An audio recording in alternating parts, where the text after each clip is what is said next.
নমস্কার বন্ধুরা, কেমন আছেন সবাই? আশা করছি সবাই খুব ভালো আছেন, সুস্থ আছেন। তিতলি অ্যান্ড তিন্নি চ্যানেলে আপনাদের অনেক অনেক স্বাগত।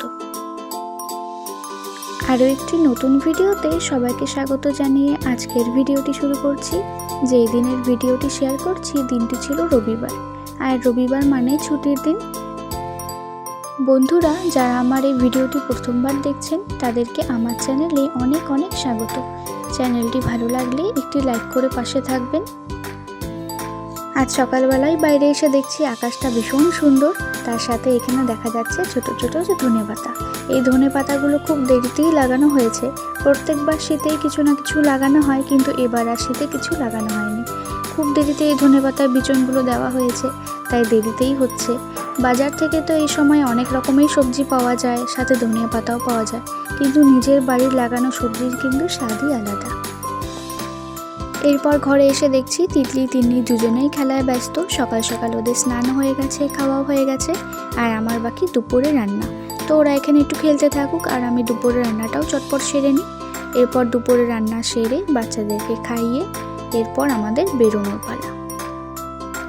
না, আজ আর কোথাও ঘুরতে যাচ্ছি না, আজ যাচ্ছি আমরা বাজারে।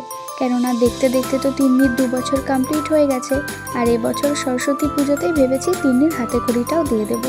তাই সেজন্যই কিছু কেনাকাটা করতে আজকে বাজারে যাওয়া। আর এবছরের সরস্বতী পুজো তো 2 দিন পড়েছে, রবিবার আর সোমবার। আর এই যে আমরা এখন আছি রাস্তায়, যাচ্ছি এখন বাজারের দিকে। বাজারে পৌঁছে দেখলাম বাজারে কিন্তু ভীষণ ভিড়। একেই তো সরস্বতী পুজো, তার উপর আবার রবিবারের বাজার, দুটো মিলিয়ে প্রচণ্ড ভিড়। তো এই ভিড়ের মধ্যেই বাজার করতে হবে, তিন্নিকে কোলে নিয়েই। আজ বাজারে গিয়ে খুব সুন্দর সুন্দর মা সরস্বতী প্রতিমা দেখে আসলাম। তার সাথে আমাদের যেগুলো দরকারি জিনিসপত্র সেগুলোও কিনে নিলাম। ফলের দোকান থেকে নিয়েছিলাম 5 রকমের ফল, সাথে নিয়েছিলাম মিষ্টি, দোয়াত, আর তিন্নির জন্য একটা সরেয়ার বই। আর স্লেটটা তো আগের থেকেই কেনা হয়েছিল, আর এই স্লেটটা কিন্তু আমরা নিজেরাই ঘরে বানিয়েছি। তিতলি তিন্নির পাপাও অনেক সাহায্য করে দিয়েছে। বাড়িতে এরকম চকচকে কাপড় ছিল, সেই কাপড় দিয়ে সুন্দর করে ডিজাইন করে চারপাশ দিয়ে ঘেরা দিয়ে দিয়েছি। খুব সুন্দর লাগছিল দেখতে স্লেটটি। আর ঘড়িতে প্রায় রাত 11টার মতো বেজে গেছে, বাচ্চারা তো খেয়ে শুয়ে পড়েছে। এই সুযোগেই আমি, কালকেই তো পুজো, এই সুযোগেই আমি সব জিনিসপত্রগুলো রেডি করে রাখি, কালকে সকালে কি পরে যাব। তো প্রত্যেকের জন্যই হলুদ শাড়ি বের করেছি। তিতলির বায়না, যেহেতু বুনু পরছে হলুদ, তিতলিও পরছে হলুদ, তাই আমাকেও হলুদ পরতে হবে। তো খুঁজে খুঁজে একটা শাড়ি ছিল হলুদ, সেটাই রেডি করে রাখলাম। আর এখন প্রায় সকাল 7টার মতো বাজে। সেদিন এত ঠান্ডার মধ্যেও খুব সকাল সকাল উঠে নিজেও রেডি হয়ে গেছি, বাচ্চাদেরকেও রেডি করে নিয়েছি। আর সরস্বতী পুজোর আসল মজা কিন্তু এতেই, খুব সকাল সকাল ঠান্ডার মধ্যে ঘুম থেকে ওঠা, গায়ে হলুদ দিয়ে স্নান করা, এরপর মায়ের হাতে শাড়ি পরে পুজোর অঞ্জলি দেওয়া। এরপর দেখতে দেখতে আমরা পৌঁছেও গেলাম পুজোর বাড়িতে। কিন্তু এবারে পুজোটা সত্যি অন্যরকম, কেননা প্রত্যেকবারই আমরা চলে যাই তিতলি তিন্নির ঠাম্মি বাড়িতে, কেননা সেখানে খুব সুন্দর করে সরস্বতী পুজো করা হয়। এবারও ভেবেছিলাম যাব, তিন্নির হাতে করে সেখানেই দেওয়া হবে, কিন্তু তিতলি তিন্নির পাপা ছুটি না হওয়াতে আমাকে এখানে পাশাপাশি এক প্রতিবেশী বাড়িতে তিন্নির হাতে কড়িটা দেওয়াতে হলো।